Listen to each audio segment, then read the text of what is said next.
everyone, my name is Arundhathi Jathin, and my presentation is about increasing awareness and accessibility of pre-exposure prophylaxis for HIV. So a little bit about me, I'm currently a rising sophomore in the Los Angeles region from Valencia High School. One of my hobbies include Carnatic vocal, which I've been doing for the past 10 years. I'm also an avid volunteer and ambassador for the American Red Cross, serving as my chapter president next year. I also have a developing social media page called the MedCanvas Project, where we interview various types of health professionals around Los Angeles and bring awareness to a lot of medical issues that are currently happening in our world. I aspire to have a career involving drug and vaccine development, possibly as a pathologist or a microbiologist, and I've also conducted research on a theoretical vaccine for HIV based off of all the existing medications and drugs. So today we'll be covering a review in HIV, as well as what a rough overview of our main topic is, pre-exposure prophylaxis. And then we will also go over the significant impact of PrEP through data on HIV. And then we will go over our main problem, which is a lack of access and education to PrEP medication. At the end, we'll also cover possible solutions and go over the main ideas of our presentation. So HIV, known as the human immunodeficiency virus, is a retroviral disease that attacks the body's immune system.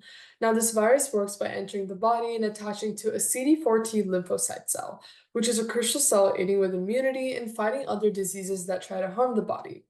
Now, because HIV itself is a virus that specifically targets the immune system, it makes the immune system fail to do its job, which is protecting the body. The now HIV attacked body would find it difficult to fight against a fever or even a common cold.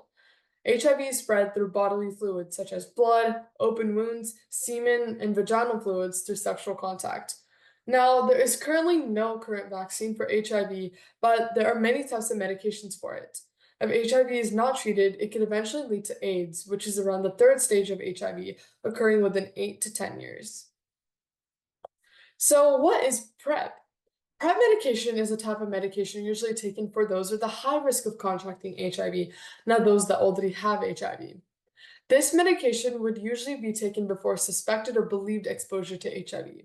Those that usually take it are those who need it before the sharing of needles, drug injections, and sexual contact, usually taken around 2 to 24 hours before possible exposure. PrEP works by blocking an enzyme HIV needs in order to convert RNA into DNA, known as reverse transcriptase. So when you take PrEP, it reaches a certain level in your bloodstream and in mucous membranes that aid it from being protection and being infected, which is exactly how it prevents its infection. Now, why is PrEP medication significant? PrEP has a direct correlation to HIV occurrence. Now, PrEP medication is highly effective when preventing HIV when prescribed. It is not an over-the-counter medication, as it should be recommended by a physician. Taking PrEP medication also reduces the risk of getting HIV by almost 99% and reduces the risk of getting HIV from injected drug use by at least 74%. Now, the U.S. Preventative Services Task Force provided the below diagram according to their findings with a select test group. Overall, PrEP medication reduced the relative risk of HIV infection by 54%. There was also a greater adherence, over 70%, associated with higher efficiency, reducing the risk of HIV infection by 73%. So PrEP medication significantly reduces the risk of HIV infection compared to a placebo or no PrEP at all. So now we'll be looking into our problem, which is lacking awareness and accessibility. One of the main problems that we face with PrEP medication is its accessibility. Now, comparing these two maps together, it's evident that some countries have high rates of HIV, and these are some of the same places that tend to have lower HIV treatment guidelines. For example, countries in sub-Saharan Africa and the southern region of Africa have lower HIV treatment guidelines, even though they have some of the highest prevalences in the world.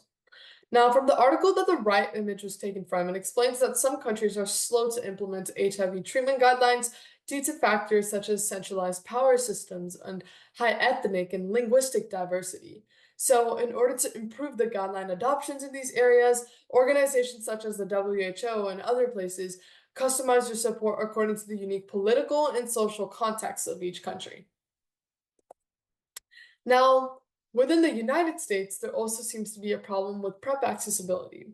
Comparing these two maps, places that have high cases of HIV are some of the same places that have populations furthest from pharmacy, such as South and Southeast, and even some parts of Southwest United States. Pharmacies don't seem to be a stable part of many of these communities and towns in these areas in the United States, based off of the rate of people living with diagnosed HIV. So, what are some solutions? Public health campaigns are essential for raising awareness about pre-exposure prophylaxis, particularly in communities with high HIV prevalence. These campaigns utilize various channels such as posters, social media, and even community events to educate individuals about the effectiveness of PrEP in preventing HIV transmission and where to access it.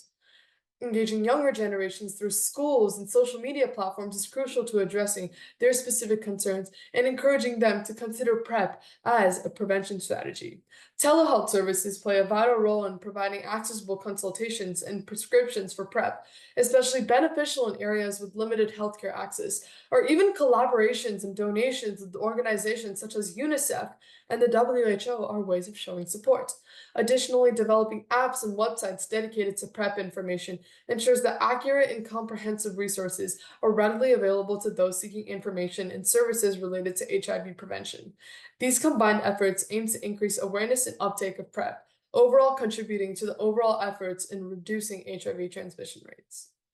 Now, here are our takeaways. HIV is a very stigmatized disease that attacks the body's immune system and can eventually turn into AIDS. Now, this happens as the virus is able to inject into a CD4 T lymphocyte cell, converting its RNA into DNA using the reverse transcriptase enzyme, and the DNA gets integrated into the cell's actual DNA. Now, we can prevent this by using PrEP, or pre-exposure prophylaxis, that is taken before suspected exposure to HIV. PrEP is one of the best ways to prevent HIV infection, as it reduces the chances of getting HIV by almost 99%. And the reason why HIV cases are so high is due to a lack of awareness and accessibility to PrEP medication, as clearly seen within the United States and even in other places around the world, most commonly in places like Africa.